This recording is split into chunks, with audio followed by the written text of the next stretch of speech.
Hold up! Yes! That is me. 5 years ago, I'm just a fanboy niya lang noon. And guess what? Nililigawan ko na po siya ngayon. That was for you. Thank you. Okay. Oh my goodness. I can't believe I'm doing this right now. Bago po natin simulan to, itong malupitang flashback po natin ng mga nakaraang taon. Gusto ko lang muna magpakilala sa inyong lahat. I'm Von Ordona. I'm not just a vlogger, I'm not just a streamer, but I'm also a sweet lover. Yan. Ngayon po kasi may isi-share po ko sa inyong lahat na something really special po na nangyari po sa buhay ko. At to be honest, isa po to sa mga rason kung bakit mananalo po ako sa ball game namin dahil meron po akong inspirasyon. Yan! Ayos! Pero bago yan, sana suportahan po natin lahat yung upcoming basketball match po namin this February 12, Friday na po yan. It's gonna be me and the Billionaire Gang versus Jonathan Jacob and the Brusco Brothers. 1 versus 1 and 3 versus 3 basketball match up. Ang current bet po sa akin ngayon ay 642,000 po ang live po na nakabet po sa atin, at kay Jonah is 175k. Oh my god, I'm gonna make it look easy. For sure aabot pa po ng mga milyon yung mga pusta dito this February 12. Kaya kung di ka pa nakakapusta, pumunta ka na sa sabonginternational.com, link in the description to watch the fight. Kailangan nyo po mag-register. I'm gonna make it look easy. February 12, supportahan po natin yan.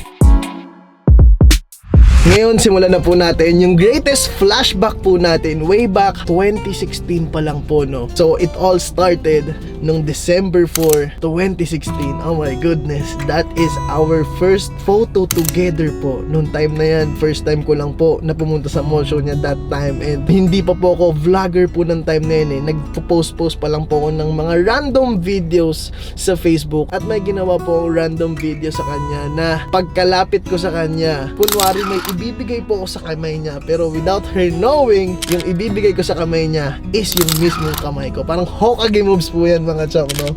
At man, this is our first video together. First meet po namin together. Finally, na-meet ko po siya. At man, sobrang bait niya po nung time na to. Kaya may sumunod pa po eh. Kumbaga ba nung time na to, iniidolo ko po siya. Pero na-meet ko si Carlin noon, mas naging idolo ko siya. Hindi lang po siya basta-basta talented, hindi lang po siya maganda, kundi yung personality niya po, no, talagang mabait po siya sa akin, generally sa lahat ng mga fans niya, no. Kaya may sumunod, January 8, 2017, man, meron pa po ako dyang t-shirt man na I love Carlin Ocampo sa t-shirt ko po. Talagang fanboy na fanboy, man. 5 years ago, literally this is my first time po na talagang nagpaka-fanboy ako sa mga celebrity po like her na may mga pa-t-shirt pa po akong ganyan. Tapos man, syempre nung ginawa ko po, may gimmick pa po ako yung time na yan. Meron po akong t-shirt, nagpa-autograph po ako sa kanya.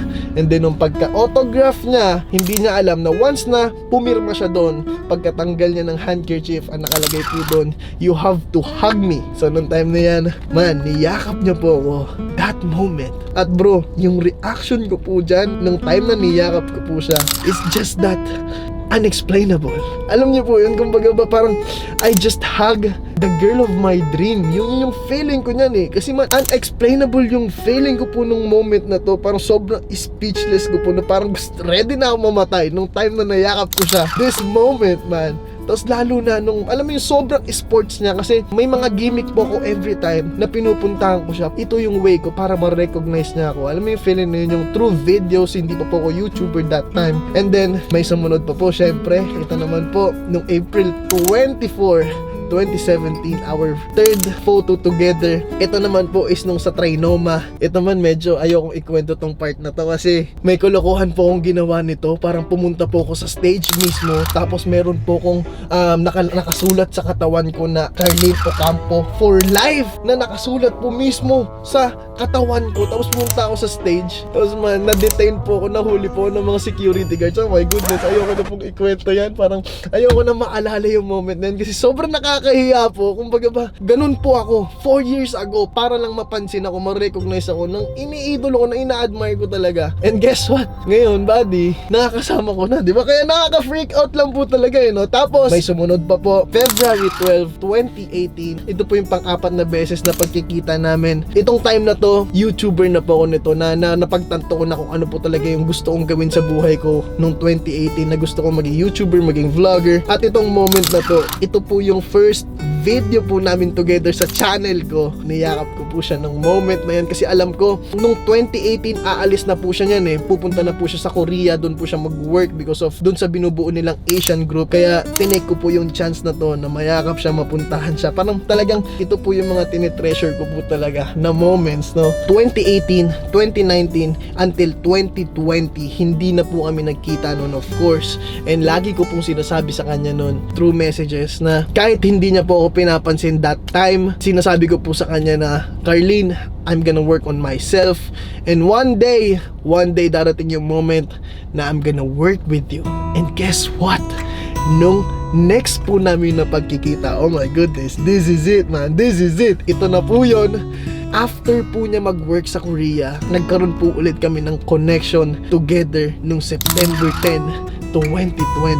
And man, we just did our first photoshoot together promoting the Billionaire Gang hoodies. Ito yung moment na sobrang naniwala ako sa law of attraction. Kasi man, sinasabi ko po sa kanya nung 2018 pa lang na, Carlene, alam mo ba, I'm gonna work on myself and one day makakatrabaho kita. And she kept saying, sinusuportahan kita dyan. So, alam mo yung feeling na pinapataas niya pa yung kumpiyansa sa sarili ko na kailangan maniwala lang talaga ako sa sarili ko. At the same time, sinusuport niya ako doon sa lagi kong sinasabi na one day, I'm gonna work with you. And this is the photo of us. Man, kumbaga ba, law of attraction, talagang totoo po yan. Once na sinabi nyo po yan sa sarili nyo, once na sinabi mo na one day I'm gonna work with you, one day I'm gonna be this person, at you always believe on yourself, man, mangyayari po talaga yan. At yan na nga, after po ng photoshoot na yan, it's just a casual po na photoshoot. Syempre, parang pagkikita na lang po ulit yan. And then, oh my goodness, this is it, man. Alam nyo naman po, at the moment, it's been like 7 months na rin po akong single, at na-realize ko po a month ago na bakit hindi ko i-open ulit yung puso ko para maging masaya ulit. So man, December 2, 2020, this is our first dinner night together. Oh my God, man.